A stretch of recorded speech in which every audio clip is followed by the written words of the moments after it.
This event is almost what I've always wanted from cycling. It has epic suffering, it has, speed, it has, tactics, it has strategy. I think it's a really cool event.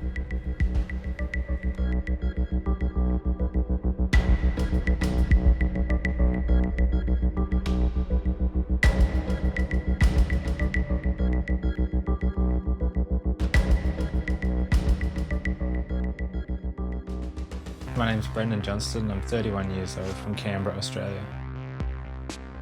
I started doing gravel probably maybe 2 or 3 years ago. I mean, it's been a bit of a slow uptake in Oz, but it's really getting momentum now. And I always think like it's not a problem for me to just jump into this sport because it sits so well in the middle of mountain biking and road cycling, and you need elements from both of those to be successful in the gravel. I started cycling probably some 15 or 20 years ago, to be honest. From there I was on the mountain bike for most of my career, but just dabbling in the road along the way. I found myself kind of pretty well situated to jump into the gravel. I mean, up until a year ago, I was working full time. I just kind of got to a point where I had enough of what I was doing as an electrician at Sparky, and I have always had good success cycling, and for me it just felt like a good time to go all in. And I actually trained a few months for our road national championships to have a really good crack at that, and then in the meantime applied for the Grand Prix. Managed to get in, and then it was a matter of just kind of changing my plans a bit and arranging that with family and all the other bits and pieces, and with Giant over here as well. I just ended up having to commit to a full year and going all in, and to be honest, I feel like I kind of owe it to the sport, or owe it to myself, to put all my energy towards it, because in the past it's always been there, but I've been compromised in my ability to train properly, and to now be able to give it my full attention. I honestly feel like I would probably regret it if I didn't do that at some point in my life. I just felt like it was time, and that I would regret it if I didn't do it.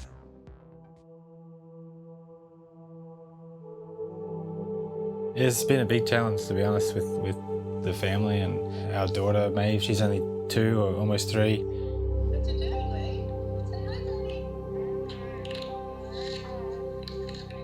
If I was to say, do I feel any pressure from, any kind of avenue, it would probably mostly just be on myself. And because I'm missing portions of my daughter growing up, that would be the biggest kind of pressure that I feel. That's the only sort of pressure I feel to deliver and I guess make something of it, is because I'm, sacrificing that time with her. I kind of feel like nothing is probably going to hurt as much as missing her like I do. So it's kind of I take strength from that as well.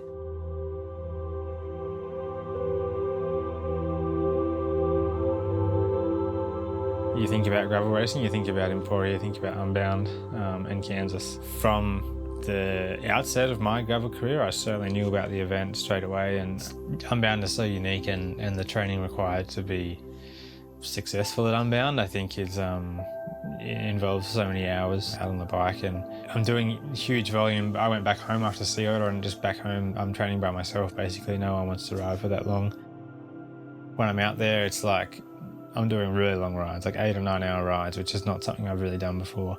And you're having a lot of time out there just to kind of think, the main thing on your mind is like, why am I riding for so long? Why am I doing these epic training rides? And the only thing in my mind was the vision I'd seen of Emporia and the race, I had sort of fabricated this vision in my mind of why I was doing all this, and why I was going through all that kind of suffering out training. And for sure it was this kind of vision I've painted of Emporia, and having success in Emporia is what I kept coming back to. So I've done a lot of research, I would say, watched a lot of videos on past events, and tried to kind of get my info that way, and to arrive here and see the course. It was surreal, to be honest.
grass is clean? Yeah, please. Yeah, get a grass here. Already.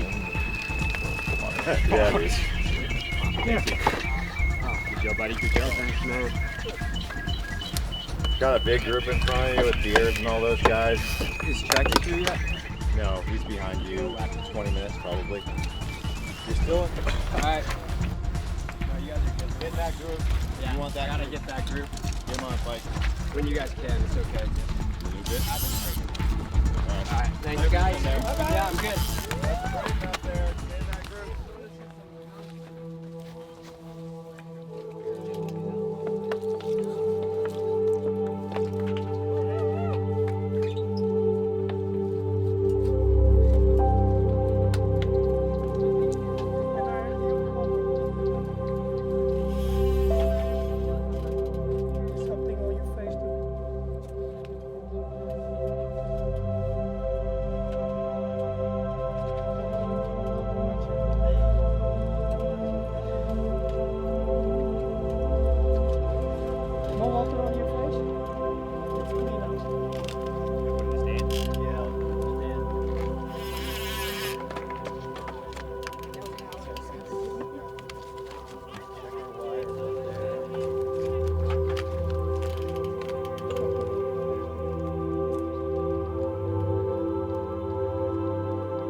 Yeah, it's over.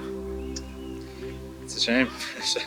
So much preparation, not only for myself, but yeah, the people around and people helping out. It's a shame to end like this.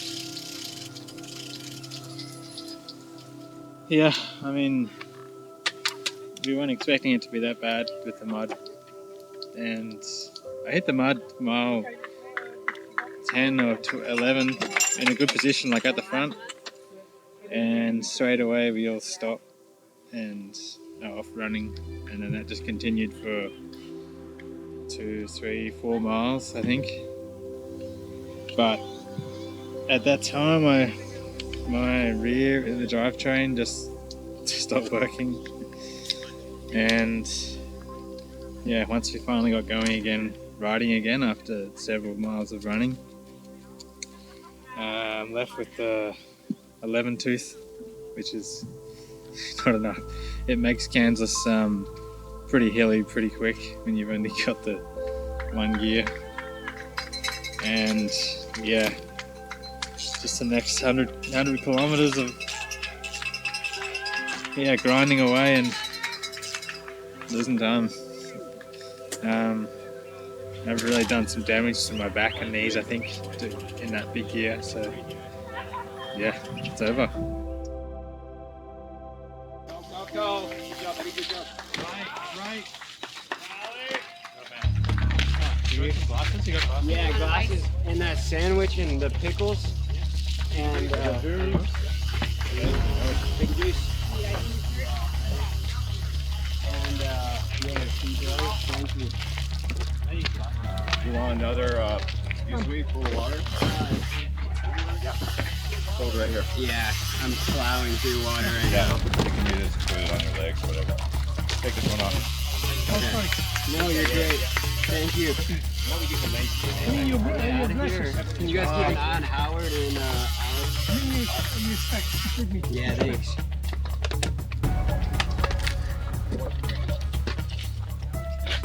Okay, now we still stop. Eat that on the ride, man. You gotta get moving. Put this shit on. Pickle? Yeah. Johnston food. This is Coke. You want a can or a bottle? Wait, you want to face?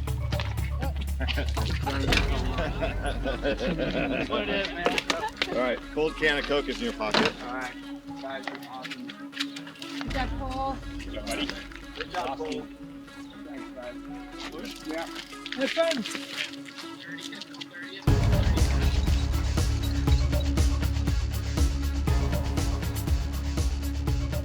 At 100 miles, looking down at my Garmin and realizing I was halfway, that's like demoralizing. I don't think I've ever felt so wrecked in my life. I feel like we rode through like 5 storms So many highs and lows, lots of dark moments. Oh, glad I made it to the finish line, man. Yeah.